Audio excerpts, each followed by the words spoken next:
సాధారణంగా మనకేంటంటే మన మనం ఇన్వాల్వ్ కానటువంటి అంశాలు లేకపోతే మనకి నచ్చిన ఒక నాయకుడు ఉన్నప్పుడు అవతల వాళ్ళని చాలా చులకన. అసలు రాజకీయ నాయకులు అంటే ఏదేదో బచ్చాగాళ్ళు అన్నట్టు మాట్లాడతాం.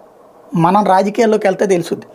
వాడు పాపం రాత్రి పగలు కష్టపడి డబ్బులు సంపాదించుకున్న తీసుకొచ్చి ఇప్పుడు వంచాల, వెనకాల తిరిగేవాడికి పెట్టాలా, మందు పోయించాలా, తిండి పెట్టాలా, డబ్బులు ఇవ్వాలా, వాళ్ళకి ఏదైనా సమస్యలు వస్తే చూసుకోవాలా. దాంతో పోనీ మనకేంటంటే వాళ్ళందరూ దోచేసుకుంటారు. యాడ్ నుంచి దోచుకుంటారు. దోచుకోవాలంటే ఇక్కడ ఉండాలి కదా ఏమన్నా. పై స్థాయిలో దోపిడీకి ఒక అవకాశం ఉంటుంది. ఇక్కడ ఓవరాల్గా 5గురు మాత్రం సంపాదించగలుగుతారు. 100కి 95 మంది తగలేసుకోవడమే నడుస్తుంది. ఇంకోటి, ప్రతి ఒక్కళ్ళకి గౌరవం ఇవ్వాల్సిందే. ఏమాత్రం చిన్న తేడా వచ్చినా ట్రోలింగ్ అయిపోతారు, ఇది అయిపోతుంటారు. అయితే రాజకీయ నాయకులు అంటే మనకి చాలా చులకన. ఏంటంటే వాడు మనల్ని ఓటు దగ్గరకు వచ్చి అడుక్కుంటున్నాడు కాబట్టి వాడిని చులకన. అంటే అద్దించేవాడిని చూస్తే ఎవరికైనా చులకనే. అదే పరిస్థితే ఇక్కడ విషయం. కానీ ఎలక్షన్ అనేటువంటిది చాలా కీలకం. మేనేజ్మెంట్ అనేది చాలా ముఖ్యం.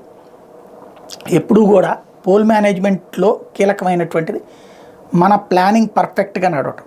ఇప్పుడు పవన్ కళ్యాణ్ గారికి చూడండి, అంత పెద్ద ఆయన, జనం విపరీతమైన ఆదరణ ఉన్నటువంటి మనిషి. అట్లాంటి మనిషి టూర్లు చేస్తుంటే మొన్న ఫస్ట్ రోజున లేట్ చేయాల్సి వచ్చింది. ఎందుకని? పర్మిషన్ తీసుకోలేదు.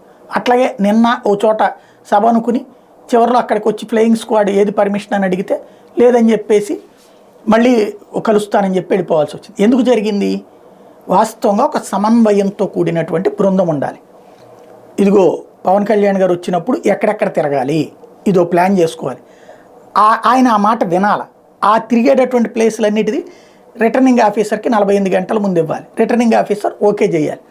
అప్పుడు ఆయా ఏరియాలో సభలు పెట్టుకోవాలి. ఫస్ట్ రోజున అదే ప్రాబ్లం వచ్చింది, నిన్న అదే ప్రాబ్లం వచ్చింది. అంటే ఇట్లాంటిది. మరి తెలుగుదేశం వాళ్ళకి అట్లాంటి సమస్య ఎందుకు రావట్లేదు? బీజేపీ వాళ్ళకి అట్లాంటి సమస్య ఎందుకు రావట్లేదు? జగన్కి ఎందుకు రావట్లేదు? వాళ్ళు ముందే పర్మిషన్స్ పెట్టుకుంటున్నారు. వాళ్ళకి పర్మిషన్ లేకుండా వదిలేస్తున్నారు. ఇట్లాంటిది పోచుకోలు కబుర్లు. లేకపోతే అదేది జనం పవన్ కళ్యాణ్ కంటే ఎక్కువ వస్తారు కాబట్టి ఇది కూడా మన స్వాత్కర్ష తప్పించి మరే ఉండదు. జనం ఎవరి జనాలు వాళ్ళు పోగేసుకోకుండా, జనాలు లేకుండా ఒక్కడే తిరుగుతాడు ఎవడన్నా. అందరికీ జనాలు వెంటేసుకునే తిరుగుతారు. ఒకళ్ళకి పవన్ కళ్యాణ్కి డబ్బులు లేకుండా తిరుగుతారు, మిగతా వాళ్ళకి డబ్బులు ఇస్తే తిరుగుతారు. వాళ్ళకు కూడా వాళ్ళ అభిమానులు అయితే డబ్బులు అక్కర్లా, కానీ జనాలు పోగేసుకొచ్చే డబ్బులుగా పవన్ కళ్యాణ్కి అయితే డబ్బులు లేకుండానే వస్తారు. కాబట్టి అంతవరకు ఒప్పుకోవాలి. కానీ పర్మిషన్స్ ఎప్పటికప్పుడు జాగ్రత్తగా చూసుకోవాల్సిన దగ్గర మిస్ అవుతుంది.